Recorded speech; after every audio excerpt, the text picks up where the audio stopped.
He was one signature away from becoming Lagos's next billionaire, until a janitor in a striped uniform leaned in and whispered 4 words.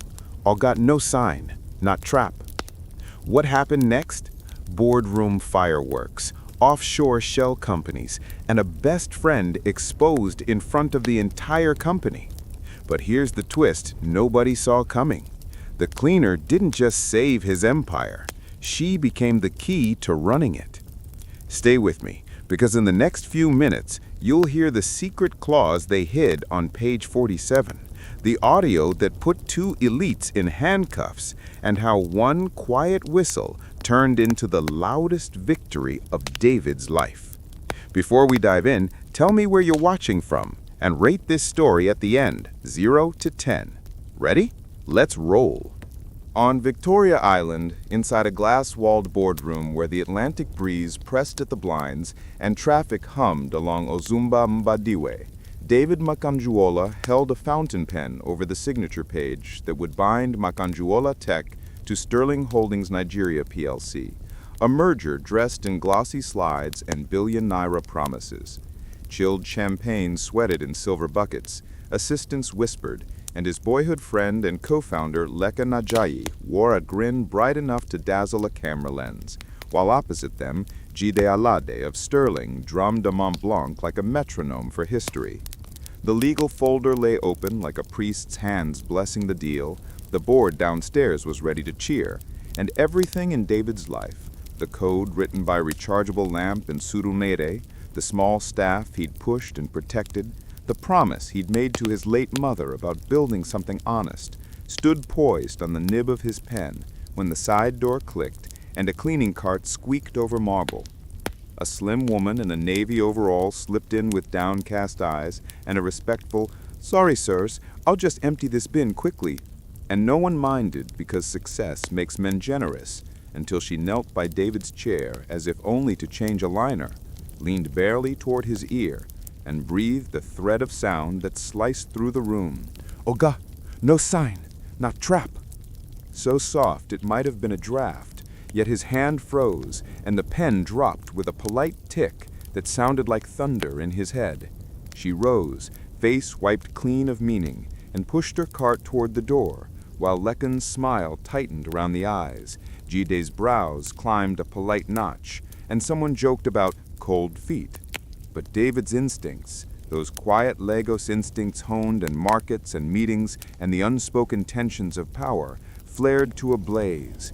He said, "Give me 5 minutes," with a voice that brooked no laughter, drew himself up and stepped into the corridor, where lemon polish and printer heat mixed with the lagoon's salt breath, caught up to the cleaner, Amina Sani, her badge read, and said in a tone that was not a request, "You with me, now."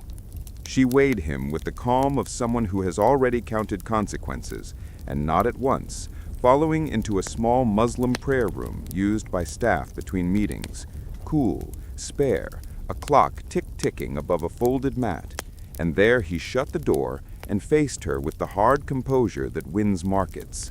"Explain, and convince me you're not mad for interrupting the biggest deal of my life."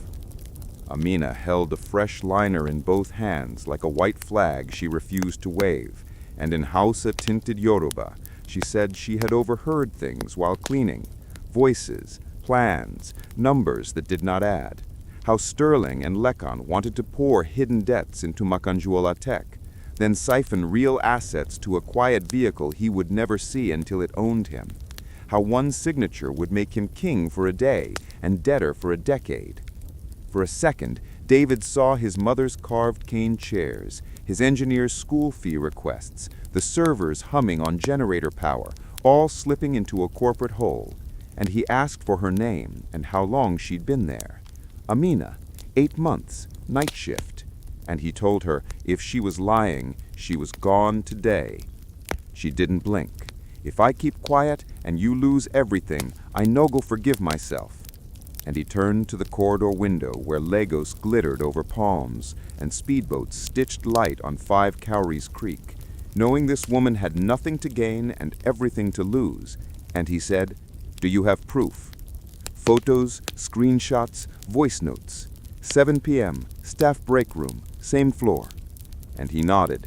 If you don't convince me, today is your last day. She dipped her head and slipped away. When David returned, the champagne hissed open. Lekan joked about second thoughts. Jide said the market window was narrow. But David did not sit. He said he would review a few clauses and that they would reconvene tomorrow, slid the contract into his briefcase, and left 3 smiling men who suddenly had to remember how.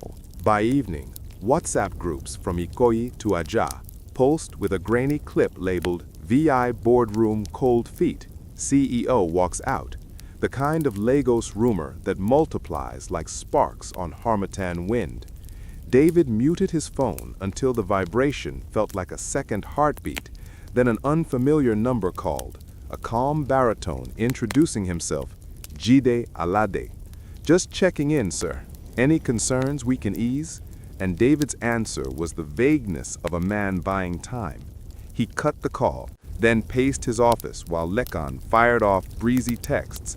Guy, relax. Tomorrow we sign, I beg.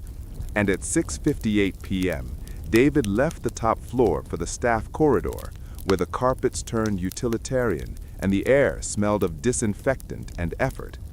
Amina was waiting in the break room with a small backpack on her lap, chair pulled close to the cheap formica table, eyes steady in the way of people who have cried already and decided not to again. He shut the door, sat, and said, "Show me." And she did. A phone gallery of hurried photos snapped between wiping desks and emptying bins, clause pages whose numbering didn't match the version legal had shared, an addendum C referenced but never circulated, side letters routing post-merger asset optimization to an offshore company with a generically global name. Then, a muffled audio recorded while she dusted a vent outside Lekan's office, his voice unmistakable. Once he signs, we move the crown jewels. David never reads the plumbing. And a woman's laugh like clinking glass, identified by Amina as Safiya Bello, David's ex, now frequently seen sweeping into the building in silk and perfume. David listened, and the floor seemed to lean under him. It wasn't merely pressure tactics, it was architecture, a hidden scaffold of transfers and shells and timing, the kind of clever cruelty that lets a man smile in public while he empties you in private. He asked Amina why she cared, and she said because it was right, because she had once worked where such tricks were drawn and recognized the handwriting of fraud, because the city devours the gentle and she refused to help it eat. He pressed, "You worked where?" And she looked away, jaw tight, saying the rest wasn't important, and he almost snapped, "To me it is," before catching himself, promising he would verify, and telling her, in a tone he tried to make fair, that if this was a story spun from nothing, she would walk out tonight and not return. She nodded, meeting his eyes the way some people hold a handshake, firm, honest, unafraid, then left, and David sat alone with the glow of the phone screen and the tick of the clock and the sudden knowledge that tomorrow's simple ceremony now hid a maze. When he finally returned to his corner of Eko Atlantic skyline, he told Lekan and Jide he needed another legal pass, suffered Jide's urbane disappointment and Lekan's bro-ish wheedling, and left them both cooling in the conditioned air while the lagoon outside darkened and generators coughed awake across the island. He would dig tonight, he decided, into servers and contracts and the places only a CEO's credentials could reach, and if he found nothing, he would apologize and sign. But if he found even one thread, he would pull it until the whole tapestry came down. He reached the office before dawn, Nipa still generous, the building hollow and echoing, and dove into the data with the intensity that had built his company. Every version of the main agreement, every spreadsheet, every annex, his legal team's emails, counsel's red lines, the clean copy sent by Sterling.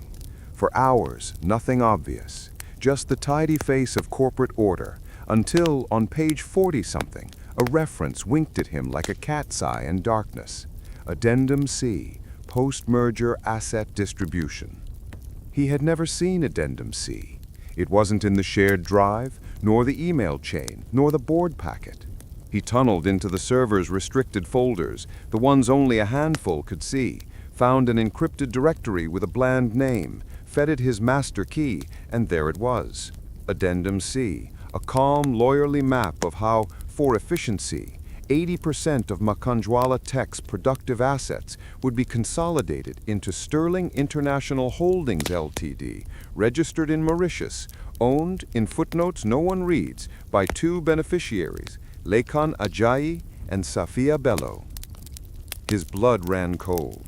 He printed it, hands steady only by force, then traced recent merger preparation transfers through the banking portal and found naira and dollar flowing out in neat, forgettable batches to account numbers that didn't match those in the official schedule.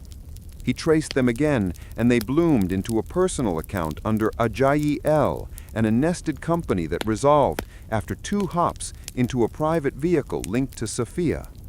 He opened a security archive because he'd once insisted calls relevant to compliance be stored, a decision he now blessed, and listened to a 2-week-old conversation. "David always trusts too much," Safia said, voice velvet and iron.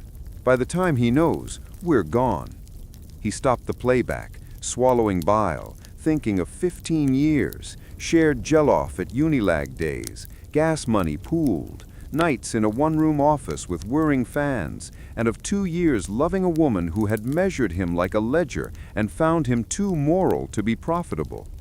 By 6, he had enough to bring both of them down, and a fresh wound that ached with a different truth. Amina had risked everything for him, and when Lekan dragged her on stage before the entire staff later that day, he had sat there, paralyzed by doubt, while security walked her out, the memory singed.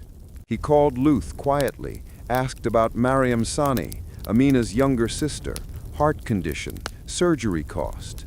He arranged an anonymous donation through the hospital's fund to cover it completely. No names, no PR. Not to buy Amina, but because it was right, and because guilt is a poor currency unless it is spent on good.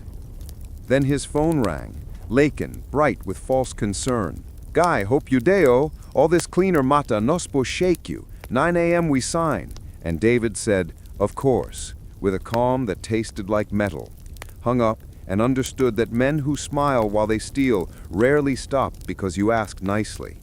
He would need more than documents. He would need timing, witnesses, a clean reveal.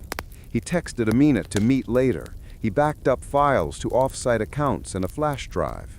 He breathed, and as the city awoke, hawkers in Oniru, ferries cutting toward CMS, buses filling along Lekki Epe, he stood at the window of his corner office and learned the precise weight of betrayal, then turned back to his desk and began to plan the counterweight called truth.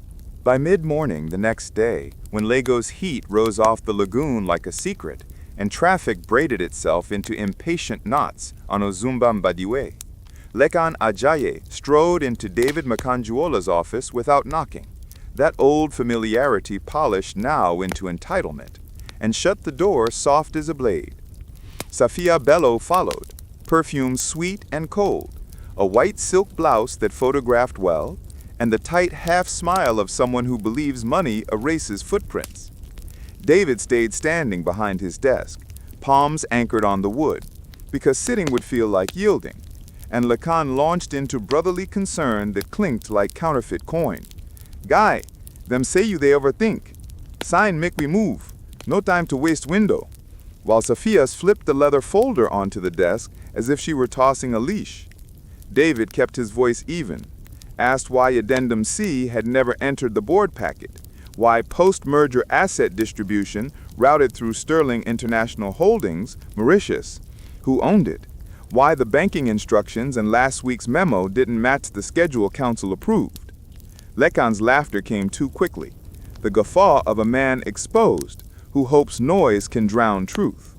And Safia slid her phone across the desk to display photos. David outside a modest Yaba walk-up at dusk. David and Amina Sani talking in a VI cafe. A stolen kiss on a quiet side street where the lagoon smelt of salt and diesel. Ordinary moments, now weaponized. Sophia's voice was patient cruelty. You see, romance with a junior staff who access confidential floors. Then, how touching, money moving for her sister's surgery through accounts we can label corporate welfare. Abuse of position, misuse of funds, influence of a potential witness. The board will weep. David felt the first flare of anger and tamped it down, because anger is how you lose. The donation was anonymous and personal, he said, and I have zero regret. But Lekan had already tapped his screen to reveal forged emails and doctor transfers. Documents designed to brand David as the one laundering favors, as the man bending policy to pleasure. Cancel your little review meeting, Lekan said, smile thin as Lagos power supply. Destroy whatever rubbish you think you found. Sign at noon, then go home and pretend you still run this place. David asked, low and flat, what happened if he refused? Sophia's reply came like winter. Accidents happen in this city. Your cleaner's sister, Mariam, must be so fragile after all those hospital visits at LUTH. Doors that used to open for her might close. Pharmacies can run out of medications. A nurse might forget to check a monitor. The room went cold. David's hand closed to a fist on the desk, then opened, because rage would not shield anyone. He said nothing for a long heartbeat. Outside, a ferry whined toward CMS, horn thin and distant. Inside, Lekan checked an expensive watch and gave the ultimatum like an invoice. Noon, sign, or we publish, and the streets will believe us first. They left with the lazy swagger of men who think they own the corridor. David stood very still, listening to the thud of his pulse, thinking of Amina standing straight while security walked her past gossiping mouths, thinking of a younger him and a younger Lekan and a coca, eating beans and bread from the same nylon, swearing they'd never be the sort of men who confuse clever with good. His phone buzzed. A message from Jide Alad. Car is ready for Sterling signing, Pless waiting. And he typed the neutral reply, then another to Amina. Don't come to the building yet, but stopped, deleted it. Fear would not run this. He called Company Sec to book a 2 p.m. board session on governance matters and requested the presence of internal audit and compliance. He called the building's head of security and from old habit asked that the auditorium recorder be tested and time-stamped. He forwarded copies of Addendum C, the transfer trails and call archives, to a new off-site vault under council's name, and to a police contact he trusted from a charity partnership in Ebutemeta. Finally, he closed his eyes and prayed for courage. Olua, Jowo, ki ogbon ati iyi ma ba mi sile. And when he opened them, Lagos was still bright and greedy beyond the glass, and he began the work of turning their threat into their summons. That night, while the high-rise lights of Eko Atlantic flickered like a fake constellation and the sea licked the sand with patient teeth, Amina decided that waiting, too, is a kind of danger. She knew the service entrances and the rhythms of night cleaning, knew that access codes in too many companies changed less often than bulbs, knew that a woman in an overall pushing a cart tends to become invisible the moment a tie is loosened. She entered through the basement, nodded to Ibrahim the guard, who recognized her as former staff and still offered her a bottle of water, and took the service stairs to the executive floor, where wealth smells like carpet glue and limoned wood. Lekan's office door was locked, but his assistant's filing cabinet wasn't, and in the second drawer where expense claims waited for signatures, she found a slim key labeled L/CONF. Inside the office, she kept her gloves on, grease prints or a poor alibi, and checked the desk with the quick fingers of a woman who has cleaned more secrets than coffee rings. The top drawer yielded a digital recorder disguised as a silver pen, its tiny screen listing dozens of files. She copied everything to her phone. then opened the credenza where manila folders crowded like stooped men and started snapping. The clean copy of the merger with pagination that didn't match legals, the side letters referencing the offshore consolidation, the security camera stills of David entering the staff break room and later the Yaba compound, photos marked in Lekan's tight, controlled hand, use if needed. A typed talking points sheet titled Narrative Control, CEO Misconduct. Her stomach turned when she found a stapled packet listing Amina Sani's hospital appointments. Someone at LUTH had clearly been leaned on for a schedule, and the margin notes, pressure point, pharmacy call. Fury made her vision narrow and white. She kept going, checked the ceiling vents, because men who record others often record themselves, and found a tiny Wi-Fi bug tucked behind an AC grill, green LED blinking like an eye. She took photos, killed it, pocketed it. In the bin beneath the desk, a place no one clever ever checks, she found shredded strips of a Sterling International Holdings letterhead. She gathered them in an envelope and kept moving, listening for footsteps, breath shallow. Somewhere down the corridor, a vacuum whined and died. Someone laughed softly, and the building sighed. She left by the same stairwell, thanked Ibrahim again, and took a keke to Obalende, where she slipped into a copy shop to print a small set of images she didn't want living only on a phone. At 6 a.m., she rang David's bell in Ikoyi, the morning still pink and sleepy over jacaranda trees, and he opened wearing last night's decisions in his eyes. "He threatened you," she said by way of greeting, stepping past the threshold like a storm, and on his sofa she played the newest file from the silver pen, Lekan's drawl and Sophia's ice, the accidents, the demand, the deadline. David listened with his face in his hands, then looked up and said only, "We use their arrogance as evidence." She laid out a plan with the crispness of the Kano girl who had once worked an audit. 2 p.m. board meeting under the pretext of governance. Full projector hookup to show clause mismatches. The audio routed through the hall. Internal audit sworn. Company sec managing minutes. A police call timed to the reveal so no one walked. A short list of journalists not invited because this was about law before spectacle. And one more thing.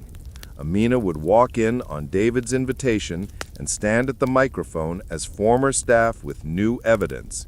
Because truth narrated by those the system expects to be silent is a kind of thunder Lagos rarely forgets. He balked. "It paints a target on you," and she shrugged the way the brave do. "The target exists already. Evidence only moves it under light." He poured black coffee with hands that had steadied companies in storms and realized this was the first time in months he had felt clean. They rehearsed for an hour, swapping order of slides like chess moves, and as the city shifted into day, hawkers calling under the Lekki Ikoyi bridge, school children in neat socks racing late, David sent calendar invites, and Amina deleted the fear message he had almost sent last night. Courage is not absence of fear, she thought. It is refusing to obey it. At 1:40, she wrapped a scarf around her hair, put on a plain blazer over her blouse, and walked toward the building that had spat her out. Ibrahim at the basement door nodded again, eyes bright, and did not ask questions. Upstairs, the auditorium filled with board members in Ankara ties and Italian shoes, sterling representatives smoothing suits, executives murmuring about alignment, and a hum of expectation that could tip to panic or applause, depending on where the first domino fell. At exactly 2 p.m., when the fluorescent lights hummed like restless bees and the room smelled of air conditioning and bottled water, David stepped onto the low stage in the company auditorium, faced a semicircle of directors whose pictures once hung in his mother's living room as proof that our sons, too, can build, and opened with the blandest sentence he could fashion. "Thank you for assembling on short notice. We have governance items. Because drama belongs to thieves." Lekan sat front row, legs crossed, expression arranged into supportive concern. Sophia flanked him, a study in disdain dressed as poise. Jida Lade of Sterling waited with the serene patience of a man who profits whichever way the tide flows. David thanked internal audit and legal, then clicked to the first slide. The signature page of the merger his directors had approved, paginated 1 through 52. The second slide, the clean copy that had circulated from Sterling last week. Note the different font on a subsection, the pagination 1 through 54. A murmur rustled through the rows like a breeze through raffia. The third slide, Addendum C, post-merger asset distribution. Now on the screen in a font no one could confuse, routing 80% of productive assets to Sterling International Holdings, Mauritius. A director cleared his throat loudly. Another leaned forward, glasses low. David explained calmly that Addendum C had not been provided with the board packet, that the reference on page 47 had led him into a restricted folder, that his findings suggested a structure designed to bleed the company he founded. Lekan popped up, theatrical. "This is outrageous. David, you are misunderstanding common consolidation. Approval exists. Check the minutes." David held up a hand. "Please," and clicked again. Side letters referencing optimization and efficiency that only a few had seen. Next again, a bank trail, small preparation transfers, then fatter wires, neat numbers stepping to accounts that didn't match the signed schedule. The origin column glared Makanjuola Tech Treasury, the destination resolved to Ajayi L, and a holding company nested with Sophia's initials hidden in a subsidiary. Someone exhaled a curse between teeth. "This is character assassination," Sophia said, rising, tone arctic. "We will sue the company and its board." David nodded as if she'd volunteered to lead refreshments, then gestured toward the side door. Amina walked in, head high, blazer neat, the whispering in the room turning audible. "Wasn't that the cleaner Lekan fired yesterday?" And David said, "This is Amina Sani, formerly of night cleaning. She has evidence relevant to our governance." Lekan laughed too loudly, a performance. "Have we fallen to street gossip now?" And someone on the board cut him short. "Sit down, Ajayi." Amina's voice at the microphone was steady, measured, the northern cadence of Kano softening her English. She explained the photos, the numbering mismatches, the addendum C she'd discovered while changing a bin, the side letters she'd seen while dusting a credenza. She lifted the silver pen recorder, named the dates and times, and then she pressed play. Lekan's voice filled the auditorium. "Once he signs, we move the crown jewels. David never reads the plumbing." Laughter in the recording, Sophia's. "By the time he knows, we're gone." Dead silence followed, that full-body silence where people face what they didn't want to suspect. Lekan stood again, face flushed, a Lagos sun red. "This is a legal recording, fruit of a poisonous tree." And Amina said, gently, "It was in your drawer, sir. Your recorder. You recorded yourself." David clicked to the last slide. A scanned letter from Sterling International Holdings, the offshore shell, its beneficiary lines crisp and readable. For the first time, Jide Alade looked uncomfortable. He rose and faced the board. "Sterling Holdings Nigeria PLC disavows any hidden structure. If individuals engaged in misrepresentation using our banner, we will cooperate with the authorities." David nodded. Then he looked to the back where two men in plain clothes had stood quietly since 5 minutes ago. He said, "Please admit our guests." And Detective Damilola Okoro walked down the aisle with two officers, voice carrying without a microphone. "Mr. Lekan Ajayi and Miss Sophia Bello, you are under arrest for conspiracy to commit corporate fraud, forgery, diversion of funds, and attempted extortion. You may remain silent. Anything you say." The room inhaled as one. Someone clapped once. Then many followed. Not the whoop of gossip, but the relief of order reasserting itself. Sophia hissed something about lawyers. Lekan pointed at David with a shaking hand. "You think this ends me? Lagos is small. I will eat you." And David's answer came quiet and final. "You've been eating too long." As the cuffs clicked, Amina stood very still, eyes shining but dry. David met her gaze with a gratitude that needed no words. The directors, sobered, turned to the business of triage, freezing accounts, appointing an interim CFO, mandating a full audit, instructing legal to notify regulators. The recorder in the ceiling stamped time and date, and outside sirens wound down the drive like a benediction. And in the corridor, as the crowd thinned, an older board member with salt hair took Amina's hand and said, "Thank you, my daughter. May God enlarge your path." She nodded, finally allowing herself one quick breath that sounded like a prayer answered. After the arrests, the company moved like a hive returning from attack. Legal drafted notices. HR circulated a careful memo. Internal audit turned its spreadsheets into shields. Sterling sent a formal letter separating itself from rogue agents. D-Day offered contrition measured in neutral nouns, and the press learned only that law enforcement assisted a governance review because David chose institutions over headlines. In the small office temporarily assigned to her, no window, a desk that wobbled, Amina sat with company sec to sign an affidavit that stitched her courage into paper, hands steady until she reached the line requiring her address and paused to picture Mariam counting pills at their Yaba flat. David appeared in the doorway, knocked on the frame despite owning the building, and asked softly, "How is your sister?" Amina blinked, surprised he remembered, and said the surgery date had been set thanks to a hospital support program that had appeared like Harmattan rain. He only nodded, not confessing the anonymous donation, because truth does not become truer because you claim it. "I owe you an apology," he said instead. "For the day Lekan paraded you, I should have stood. I did not." She considered him for a long breath, then inclined her head once. "You have stood today." He asked her to return, not as cleaner, not as proof token, but as Vice President Operations with authority to rebuild integrity into systems that had taken on the smell of shortcuts. She laughed, a small incredulous sound that twisted into something like hope, and said she needed time to think, that promotions given in the heat of scandal can burn their recipients when the city cools. He smiled at the caution and said the offer had no expiry. They worked together anyway in the interim, side by side in war room mode, Amina's eye catching the quiet rot, obsolete access rights, vendor lists padded like pillows, a consultant paid for monthly reports that never arrived, while David used the gravity of the moment to realign a board that had grown too fond of nodding.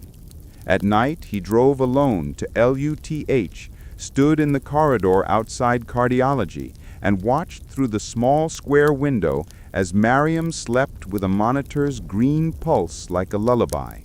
He left before Amina arrived, choosing silence over credit. On the morning of the surgery, a nurse with kind eyes whispered to Amina that an angel donor had settled every bill. Amina looked skyward, then downward with suspicion, then finally inward, and decided she did not need to know the angel's name to be grateful. When Mariam woke after the operation, voice a papery whisper, Amina leaned over and told her a short story about a city that tried to eat the wrong woman and broke a tooth. Mariam smiled and drifted back to sleep. Days later, at a quiet cafe in Ikoyi, David slid a folder across to Amina. Formalized internal controls, whistleblower protocols routed outside executive hands, a policy that cleaning staff can report directly to audit without supervisor filter. In another envelope lay a simple contract: Vice President Operations, competitive salary, health coverage for Mariam, and a clause that said the role existed at the pleasure of the board, not the CEO, because protection from favoritism is also protection from its opposite. Amina traced the clause with a fingertip and said, "You thought about the day we may disagreed." And he said, "That day proves this was not charity." She signed, hand firm. In the weeks that followed, employees began to greet her with the wary respect Lego saves for survivors.